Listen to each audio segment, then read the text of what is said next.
Surah 18, Al-Kahf, the cave. In the name of Allah, the most merciful, the most compassionate. Praise be to Allah, who has revealed to His servant the book devoid of all crookedness. An unerringly straight book meant to warn of a stern punishment from Allah and to proclaim to those who believe and work righteous deeds the tiding that there shall be a good reward, wherein they shall abide forever. And also to warn those who say Allah has taken to Himself a son, a thing about which they have no knowledge, neither they nor their ancestors. Dreadful is the word that comes out of their mouths. What they utter is merely a lie. O Muhammad, if they do not believe in this message, you will perhaps torment yourself to death with grief, sorrowing over them. Surely, we have made all that is on the earth an embellishment for it in order to test people as to whom of them is better in conduct. In the ultimate, we shall reduce all that is on the earth to a barren plain. Do you think that the people of the cave and the inscription were one of our wondrous signs? When those youths sought refuge in the cave and said, Our Lord, grant us mercy from yourself and provide for us rectitude in our affairs. We lulled them to sleep in that cave for a number of years, and then roused them so that we might see which of the two parties could best tell the length of their stay. We narrate to you their true story. They were a party of young men who had faith in their Lord, and we increased them in guidance and strengthened their hearts when they stood up and proclaimed, Our Lord is the Lord of the heavens and the earth. We shall call upon no other God beside Him, for if we did so, we shall be uttering a blasphemy. Then they conferred among themselves and said, These men, our own people, have taken others as gods beside Him. Why do they not bring any clear evidence that they indeed are gods? Who can be more unjust than he who foists a lie on Allah? And now that you have disassociated yourselves from them and from whatever they worship beside Allah, go and seek refuge in the cave. Your Lord will extend His mercy to you and will provide for you the means for the disposal of your affairs. Had you seen them in the cave, it would have appeared to you that when the sun rose, it moved away from their cave to the right, and when it set, it turned away from them to the left, while they remained in a spacious hollow in the cave. This is one of the signs of Allah. Whomsoever Allah guides, He alone is led aright, and whomsoever Allah lets go astray, you will find for him no guardian to direct him. On seeing them, you would fancy them to be awake, though they were asleep, and we caused them to turn their sides to their right and to their left, and their dog sat stretching out its forelegs on the threshold of the cave. Had you looked upon them, you would have certainly fled away from them, their sight filling you with terror. Likewise, we roused them in a miraculous way that they might question one another. One of them asked, How long did you remain in this state? The other said, We remained so for a day or part of a day. Then they said, Your Lord knows better how long we remain in this state. Now send one of you to the city with this coin of yours, and let him see who has the best food, and let him buy some provisions from there. Let him be cautious and not inform anyone of our whereabouts. For if they should come upon us, they will stone us to death or force us to revert to their faith, whereafter we shall never prosper. Thus did we make their case known to the people of the city, so that they might know that Allah's promise is true and that there is absolutely no doubt that the hour will come to pass. But instead of giving thought to this, they disputed with one another concerning the people of the cave, some saying, Build a wall over them. Their Lord alone knows best about them. But those who prevailed over their affairs said, We shall build a place of worship over them. Some will say concerning them, There were 3 and their dog the 4th, and some will say, There were 5 and their dog the 6th. All this being merely guesswork, and still others will say, There were 7 and their dog the 8th. Say, My Lord knows their number best. Only a few know their correct number, so do not dispute concerning their number, but stick to what is evident and do not question anyone about them. And never say about anything, I shall certainly do this tomorrow, unless Allah should will it. And should you forget and make such a statement, remember your Lord and say, I expect my Lord to guide me to what is nearer to rectitude than this.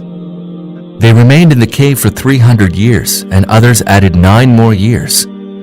Say, Allah knows best how long they remained in it, for only He knows all that is hidden in the heavens and the earth, how well He sees, how well He hears. The creatures have no other guardian than Him. He allows none to share His authority. O Prophet, recite to them from the book of your Lord what has been revealed to you, for none may change His words, and were you to make any change in His words, you will find no refuge from Him. Keep yourself content with those who call upon their Lord morning and evening, seeking His pleasure, and do not let your eyes pass beyond them. Do you seek the pomp and glitter of the world? Do not follow him whose heart we have caused to be heedless of our remembrance, and who follows his desires, and whose attitude is of excess. And proclaim, this is the truth from your Lord. Now let him who will believe, and let him who will disbelieve. We have prepared a fire for the wrongdoers, whose billowing folds encompass them. If they ask for water, they will be served with a drink like dregs of oil that will scald their faces. How dreadful a drink, and how evil an abode. As for those who believe and do good, we shall not cause their reward to be lost. They shall dwell in the gardens of eternity, beneath which streams flow. There they will be adorned with bracelets of gold, will be arrayed in green garments of silk and rich brocade, and will recline on raised couches. How excellent is their reward, and how nice their resting place. O Muhammad, propound a parable to them. There were two men, of whom we bestowed upon one of the two vineyards, surrounding both of them with date palms and putting a tillage in between. Both the vineyards yielded abundant produce without failure, and we caused a stream to flow in their midst. So the owner had fruit in abundance, and he said to his neighbor while conversing with him, I have greater wealth than you, and I am stronger than you in numbers. Then he entered his vineyard and said, wronging himself, surely I do not believe that all this will ever perish. Nor do I believe that the hour of resurrection will ever come to pass. And even if I am returned to my Lord, I shall find a better place than this. While conversing with him, his neighbor exclaimed, do you deny him who created you out of dust, then out of a drop of sperm, and then fashioned you into a complete man? As for myself, Allah alone is my Lord, and I associate none with my Lord in His divinity. Then out of a drop of sperm, and then fashioned you into a complete man? As for myself, Allah alone is my Lord, and I associate none with my Lord in His divinity. When you entered your vineyard, why did you not say, whatever Allah wills shall come to pass, for there is no power save with Allah, if you find me less than yourself in wealth and children? It may well be that my Lord will give me something better than your vineyard, and send a calamity upon your vineyard from the heavens, and it will be reduced to a barren waste. Or the water of your vineyard will be drained deep into the ground so that you will not be able to seek it out. Eventually, all his produce was destroyed, and he began to wring his hands in sorrow at the loss of what he had spent on it, and on seeing it fallen down upon its trellises, saying, would I had not associated anyone with my Lord in His divinity. And there was no host beside Allah to help him, nor could he be of any help to himself. Then he knew that all power of protection rests with Allah, the True One. He is the best to reward, the best to determine the end of things. O Prophet, propound to them the parable of the present life. It is like the vegetation of the earth, which flourished luxuriantly when it mingled with the water that we sent down from the sky. But after that, the same vegetation turned into stubble, which the winds blew out. Allah alone has the power over all things. Wealth and children are an adornment of the life of the world, but the deeds of lasting righteousness are the best in the sight of your Lord in reward, and far better a source of hope. Bear in mind the day when we shall set the mountains in motion, and you will find the earth void and bare. On that day, we shall muster all men together, leaving none of them behind. They shall be brought before your Lord, all lined up, and shall be told, now indeed you have come before us in the manner we created you in the first instance, although you thought that we shall not appoint a tryst with us. And then the record of their deeds shall be placed before them, and you will see the guilty full of fear for what it contains, and will say, woe to us, what a record this is! It leaves nothing, big or small, but encompasses it. They will find their deeds confronting them. Your Lord wrongs no one. And recall when we said to the angels, prostrate yourselves before Adam. All of them fell prostrate except Iblis. He was of the jinn, and so disobeyed the command of his Lord. Will you then take him and his progeny as your guardians, rather than me, although they are your open enemies? What an evil substitute are these wrongdoers taking. I did not call them to witness the creation of the heavens and the earth, nor in their own creation. I do not seek the aid of those who lead people astray. What will such people do on the day when the Lord will say, now call upon all those whom you believe to be my partners? Thereupon they will call upon them, but they will not respond to their call. and we shall make them a common pit of doom. And the guilty shall behold the fire and know that they are bound to fall into it and will find no escape from it. And surely, we have explained matters to people in the Quran in diverse ways, using all manners of parables, but man is exceedingly contentious. What is it that prevented mankind from believing when the guidance came to them and from asking forgiveness of their Lord, except that they would like to be treated as the nations of yore, or that they would like to see the scourge come upon them face to face? We raise messengers only to give good news and to warn, but the unbelievers resort to falsehood in order to rebut the truth with it and scoff at my revelations and my warnings. Who is more wicked than the man who, when he is reminded by the revelations of his Lord, turns away from them and forgets the consequence of the deeds wrought by his own hands? We have laid veils over their hearts, lest they understand the message of the Qur'an, and we have caused heaviness in their ears. Call them as you may to the right path. They will not be ever guided aright. Your Lord is all forgiving, full of mercy. Had he wished to take them to task for their doings, he would have hastened in sending his scourge upon them, but he has set for them a time limit which they cannot evade. All the townships afflicted with scourge are before your eyes. When they committed wrong, we destroyed them. For the destruction of each, we had set a definite term. And recount to them the story of Moses, when Moses said to his servant, I will journey on until I reach the point where the two rivers meet, though I may march on for ages. But when they reached the point where the two rivers meet, they forgot their fish, and it took its way into the sea, as if through a tunnel. When they had journeyed further on, Moses said to his servant, Bring us our repast. We are surely fatigued by today's journey. The servant said, Did you see what happened? When we betook ourselves to the rock to take rest, I forgot the fish, and it is only Satan who caused me to forget to mention it to you, so that it made its way into the sea in a strange manner.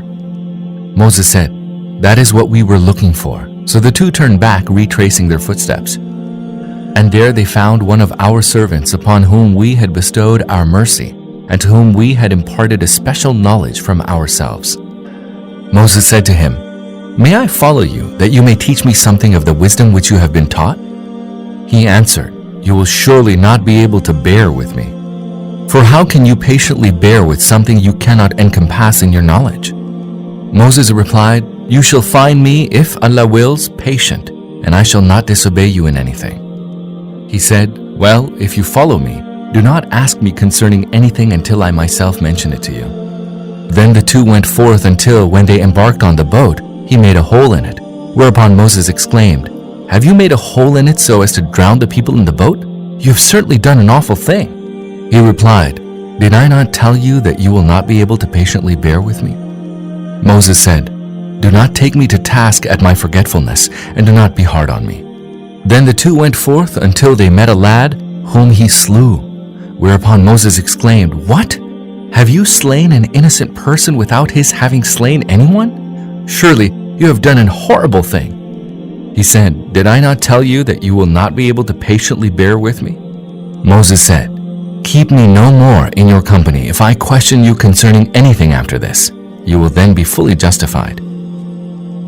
Then the two went forth until when they came to a town, they asked its people for food, but they refused to play host to them. They found in that town a wall that was on the verge of tumbling down, and he buttressed it, whereupon Moses said, If you had wished, you could have received payment for it. He said, This brings me and you to a parting of ways. Now I shall explain to you the true meaning of things about which you could not remain patient. As for the boat, it belonged to some poor people who worked on the river, and I desired to damage it, for beyond them lay the dominion of a king who was wont to seize every boat by force.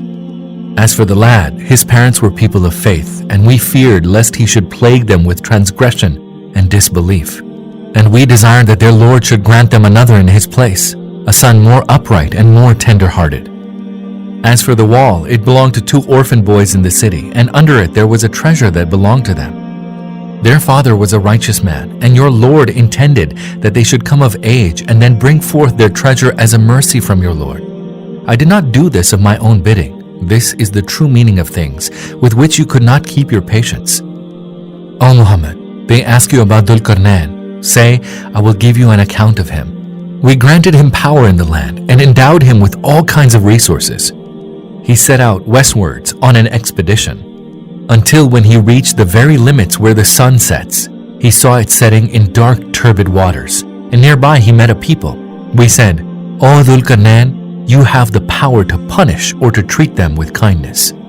He said, we will chastise him who does wrong, whereafter he will be returned to his Lord, and he will chastise him grievously.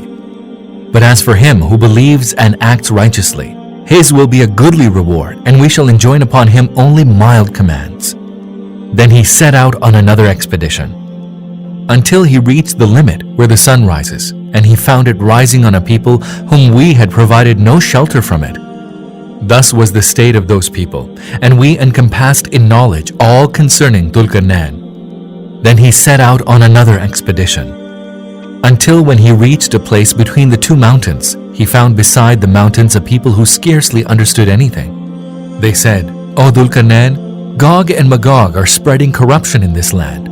So shall we pay you taxes on the understanding that you will set up a barrier between us and them? He answered, whatever my Lord has granted me is good enough, but help me with your labor, and I will erect a rampart between you and them. Bring me ingots of iron. Then after he had filled up the space between the two mountainsides, he said, light a fire and ply bellows. When he had made it red like fire, he said, bring me molten copper, which I may pour on it. Such was the rampart that Gog and Magog could not scale, nor could they pierce it. Dhu'l-Qarnayn said, this is a mercy from my Lord. But when the time of my Lord's promise shall come, he will level the rampart with the ground. My Lord's promise always comes true. And on that day, we shall let some of them surge like waves against others, and the trumpet shall be blown. Then we shall gather them all together. That will be the day when we shall place hell before the unbelievers, whose eyes had become blind against my admonition, and who were utterly disinclined to hear it. Do the unbelievers then believe that they can take any of my creatures as their guardians beside me? Verily, we have prepared hell to welcome the unbelievers. Say, O Muhammad, shall we tell you who will be the greatest losers in respect of their works? It will be those whose effort went astray in the life of the world, and who believe nevertheless that they are doing good. Those are the ones who refuse to believe in the revelations of their Lord, and that they are bound to meet Him. Hence, all their deeds have come to naught, and we shall assign no weight to them on the day of resurrection. Hell is their recompense for disbelieving, and their taking my revelations and my messengers as objects of jest. As for those who believe and do good works, the gardens of paradise shall be there to welcome them. There they will abide forever, with no desire to be removed from there. Say, if the sea were to become ink to record the words of my Lord, indeed the sea would be all used up before the words of my Lord are exhausted, and it would be the same even if we were to bring an equal amount of ink. Say, O Muhammad, I am no more than a human being like you, one to whom revelation is made. Your Lord is the one and only God. Hence, whoever looks forward to meet his Lord, let him do righteous works, and let him associate none with the worship of his Lord.